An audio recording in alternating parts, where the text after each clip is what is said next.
Welcome. I'm going to show you how we made this beautiful star ceiling in our game room.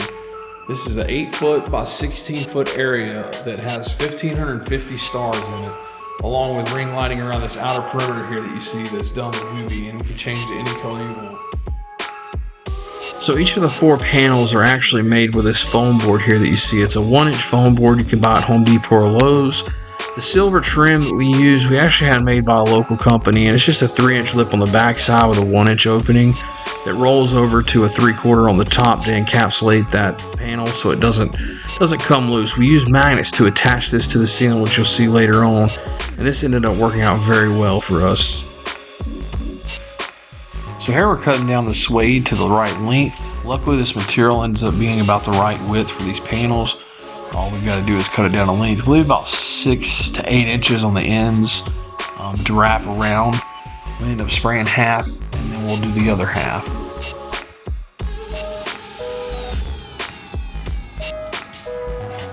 We're using a 3M77. It has a nice pattern. It doesn't wet the cloth. It sprays nicely and protects.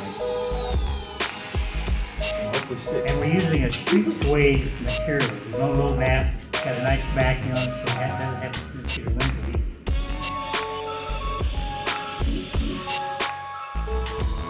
As you can see here, we end up not spraying about the last 3 inches around that outer edge.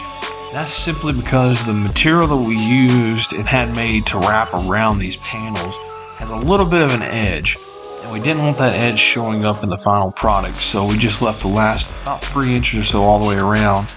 That way it doesn't stick right at the edge, but it's not going to come off the way we have it glued. Here we let it sit up and tack for a little while. You want to let it spray both halves and just let it kind of tack up, and then lay it down and smooth it out. And then you flip it over and do the other half.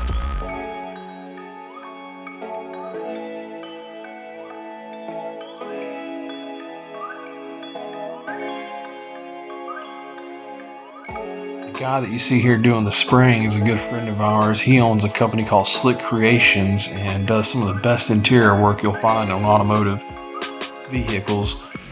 This is kind of out of my dad and I's wheelhouse, so we decided to bring him in and help us with this.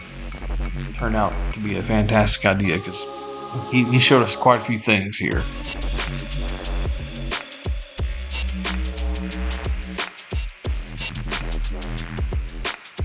Now we spray just that outer edge around the outer profile of the panel, or the part that flips over, and just kind of work it back down, working the air bubbles out. And you'll see here in a little bit we'll cut the corners to create the corners, which John did an excellent job on. Just definitely very tedious and little time consuming little process there, getting those corners just right.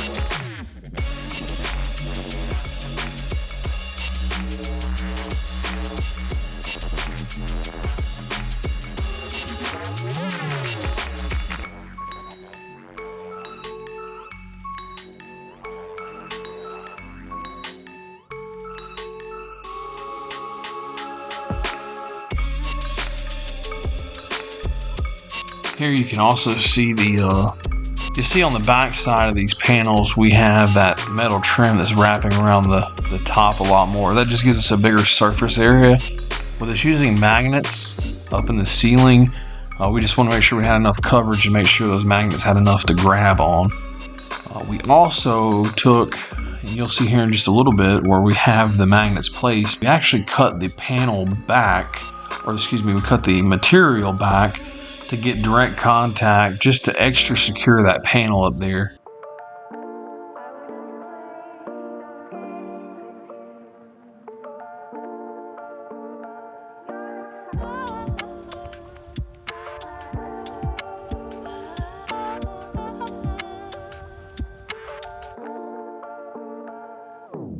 Here I'm putting the magnets in. We initially started with only about half of what we put up there, but we found out that it just didn't stick as good as we wanted to. It does to the direct metal, but when you have the cloth wrapped around it, it takes away some of the strength that the magnets have. But this is basically a 1x2 framing with 1x4 down the middle, and then we've got Govee lights wrapping around that outer perimeter, the M1 Matters. And here we We've got the magnet screwed in, getting ready to start doing the panels and installing them. You notice we have a pretty large hole back there in the back, which is going to be covered up, but that's where we've got the light box for the fiber optics mounted. I want to make sure we have plenty of room. We also have a hidden receptacle up there, just so we can have all that stuff plugged in, that and the M1 matters, and kind of keep it hidden away. You also notice we have this room initially set up for a ceiling fan, but decided not to go with that. And here starts the long, tedious process of drilling 1,550 holes. We ended up, each panel ended up with 275 of 0.75 millimeter fiber optics. There was 90 of the 1 millimeter fiber optics, and then there was 23 and 22, depending on which panel, of the 1.5 millimeter. And initially we were doing these and we kind of did it the long way. We left the strands long. I drilled a hole and just had to feed them through and kind of pull them down. Later on, when we got done with the first panel, second panel, we ended up like, hey, let's just go ahead and cut these things off, because when you leave them long like this, you'll see those fiber optics are just hanging all down on the ground, and that can kind of be a problem because you're stepping all on them, especially with that many you have there. When you try to put these things up, they get in the way. So cutting the fiber optics short early before you put them in made a huge difference. It didn't have to do so much cleanup before we stuck these up there. What we ended up doing is basically putting all these through, and then after we we taped them and glued them down, we came back and clipped those from the underside before we even, just clipping them off just to get them out of the way, so we wouldn't keep stepping on them and having them get tangled up.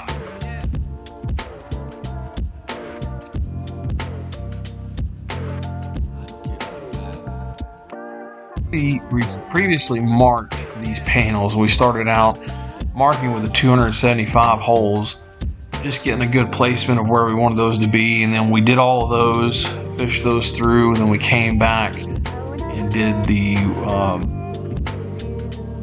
1 millimeter, and then we finished off with the 1.5. This is a very time-consuming process, but definitely worth it when you get done with it. Super happy with how it turned out.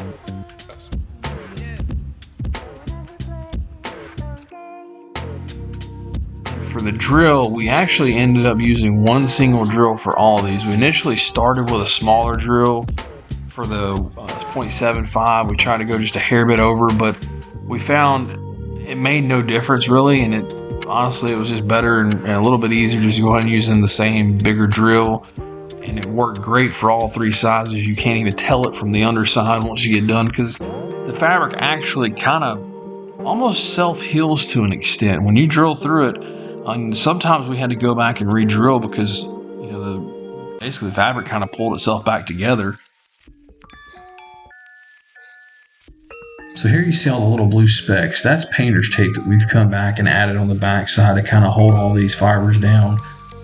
That kind of helps make sure things doesn't move as much, while we also went back and added glue. We started out with a 958 from Sherwin-Williams, just putting a dab of it, but we ended up switching over to Gorilla, and it was a Gorilla construction adhesive that we used.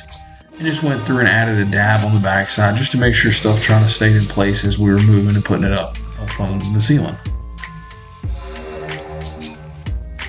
Finally getting down to the end of the wire here, sweeping up.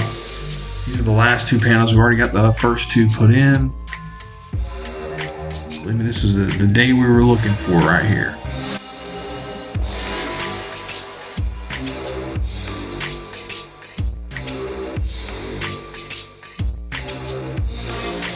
We're going to use that man lift that you see in the back there. We're going to sit these two panels up on that just to kind of help hold it up as I get the fiber optics put into the light box.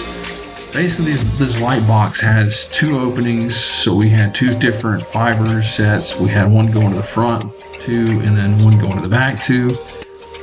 And all you do is basically slide the connector joint in there, and it has one screw that holds it on. Very simple, rudimentary. I wish it was a little bit better of a locking system, truthfully, but really it shouldn't make much of a difference.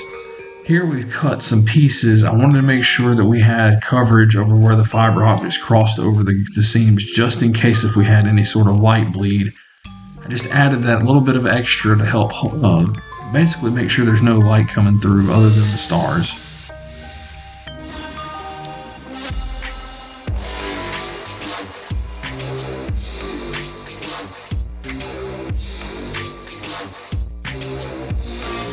Setting that panel in. You'll see here in a second, the last panel, it has a little bit extra weight on it, and I didn't like the way it was fitting, so we actually bring it back down, and I cut 3 more slot openings to make sure we had in that corner had enough magnets grabbing to make sure we had enough power holding that piece up.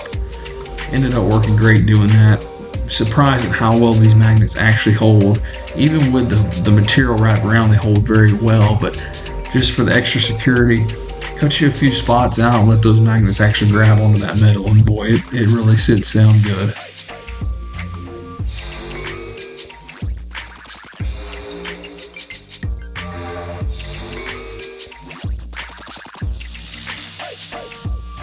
Then once the panels are up there, the fun part begins of clipping these things off to the right length, and we found that it really doesn't matter what length you clip them off to. I mean, you don't want them super long, yeah, and we didn't want them super short either, so we kind of stayed anywhere from a 1/16 sticking out up to even a 1/4 inch sticking out. You can't tell any difference as far as, you can't tell that they're hanging down any from when you're looking at it from the ground, and really only until you get up there eye level you see that. But that way, if you ever have any movement in the panels, or if anything happens, you've got a little bit of flexibility with that fiber coming through there that it should never pull all the way through. For clipping these, I use mostly the fingernail clippers, which work great. My dad used some pair of scissors. Those also all worked. I felt like the fingernail clippers were just a little bit easier to kind of clip these things off with.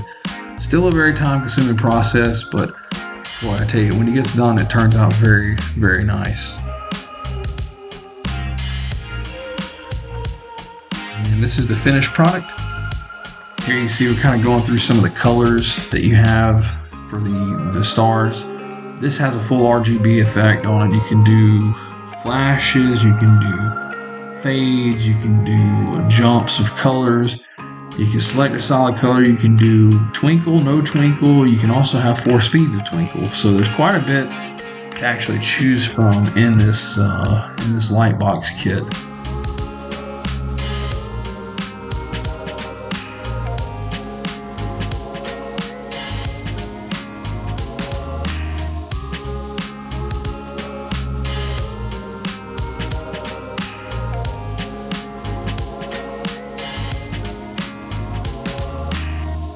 And here's the Govee M1s showing some of the things they do. They really are a nice LED light, especially being able to change the colors, the chip colors all the way down through there. Don't have to be the same color, do some neat effects with it. Just really ties into the theme. This is a game room for us. When we get done, it'll be our game room. And super happy with how it turned out. If you have any questions, just put them down in the comments.